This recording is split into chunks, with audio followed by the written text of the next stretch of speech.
For 17 years, the city of Wichita, Kansas, was held hostage by a ghost.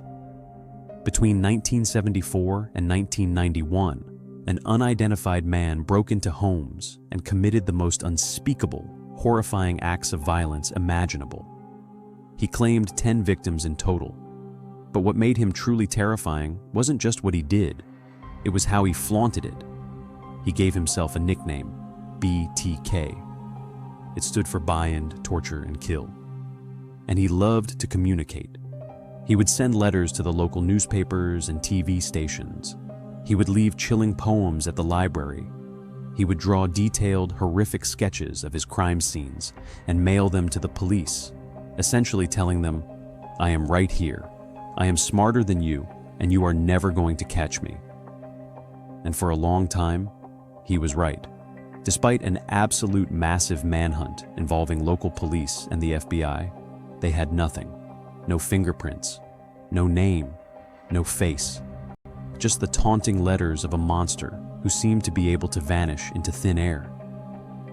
Then, in 1991, something strange happened. The letters stopped. The murders stopped. The city of Wichita held its breath, waiting for the other shoe to drop. But a year went by, then 5 years, then 10. The killer had simply disappeared. Many investigators assumed he was dead, or maybe he had been locked up in another state for a completely unrelated crime. The phantom was gone. Fast forward to January of 2004. The local newspaper, the Wichita Eagle, decides to run a special retrospective article to mark the 30th anniversary of the very first BTK murders. In the article, they interview police and locals. They discuss the legacy of the crimes, and crucially, they speculate that the killer is likely dead, or perhaps locked away and forgotten. Now, if there is one thing a serial killer with a God complex hates, it's being forgotten. In March of 2004, just 2 months after the article was published, a letter arrived at the Wichita Eagle. Inside was a photocopy of a victim's driver's license, a victim from 1986, and photographs of a crime scene that had never been released to the public. The city froze. BTK wasn't dead. He was back. His ego had been bruised by the newspaper article, and now he was out to prove he was still the mastermind he always believed himself to be. Over the next several months, the killer launched a bizarre and terrifying cat-and-mouse game with the police. He would leave packages in random locations around the city. A cereal box stuffed with a doll tied up in knots, jewelry taken from his victims, and letters mocking the investigators. He was absolutely loving it. He felt untouchable. But dealing with physical packages and handwritten letters was risky. BTK wanted to modernize. He wanted to communicate with the police and the media using technology, but he was incredibly paranoid about leaving a digital footprint. He knew he was a genius, but he wasn't completely sure how the latest tech worked. So, in early 2005, he sent a package to a local TV station.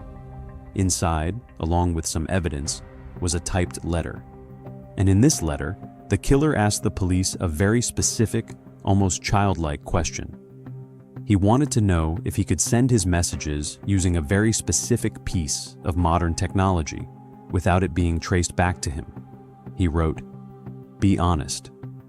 He told the police that if the answer was yes, and it was totally safe for him to use this technology, they should place a classified ad in the newspaper that said, "Rex, it will be okay." The police, working alongside the FBI, looked at this letter and could not believe their luck. They immediately took out an ad in the local paper. A few days later, right there in the classified section, was a message. "Rex, it will be okay." Trusting that the police were being honest with him, the killer took the bait. On February 16, 2005, a padded envelope arrived at a local TV station. Inside was a message from BTK, delivered exactly how he wanted. Within days of receiving that package, the impossible happened. The police didn't just have a lead. They had a name. They had an address. They ran a quick background check and looked at the man's driver's license photo. He wasn't a shadowy phantom. He was a 60-year-old married father of two named Dennis Rader. He was a Boy Scout leader. He was the president of his church congregation. He was a local code compliance officer who drove around in a little white truck, handing out tickets to people whose grass was too long. He was the most boring, unremarkable man you could possibly imagine. On February 25, 2005, Dennis Rader was driving toward his home when a line of police cruisers suddenly surrounded him. Officers swarmed his vehicle, pulled him out, and slapped handcuffs on his wrists. Rader was completely blindsided. He was taken to the police station and put into an interrogation room. When the detectives walked in, they laid it all out. They told him it was over. They had him. Rader sat there in his chair. He wasn't panicked. He wasn't screaming. But he looked visibly offended. He looked like a man whose best friend had just betrayed him. He leaned forward, looked the lead detective dead in the eye, and asked, "You said it couldn't be tracked. Then how did you track me?" The detective looked back at him. "Because you were trying to kill people, Dennis." The detective then reached into his file and pulled out the piece of technology Rader had mailed to the TV station. It was a standard, purple, 1.44 megabyte floppy disk. When Rader asked the police if a floppy disk could be traced, he genuinely didn't understand how computers worked. The police lied to him because they knew a floppy disk was a forensic goldmine. When investigators had plugged Rader's purple disk into their secure computers, they ignored the terrifying document he had typed out for them. Instead, they used basic software to look at the disk's hidden metadata. Rader thought he was being clever by using an old disk and deleting a previous file off of it to make room for his new message. But computers don't just erase things, they leave a digital ghost. The metadata hidden deep inside that floppy disk revealed two things. First, it showed the software was registered to a user named Dennis. And second, it showed the computer belonged to Christ Lutheran Church. A 2-second Google search of Christ Lutheran Church in Wichita and Dennis gave them the name of the congregation president, Dennis Rader. After 31 years of terror, evading the FBI, and outsmarting everyone, the BTK killer was taken down because he asked the police for IT support and completely believed them when they lied to him. Dennis Rader later confessed to all 10 murders. He is currently serving 10 consecutive life sentences without the possibility of parole. This was the corporate narrator, bringing you the most gripping true stories out there.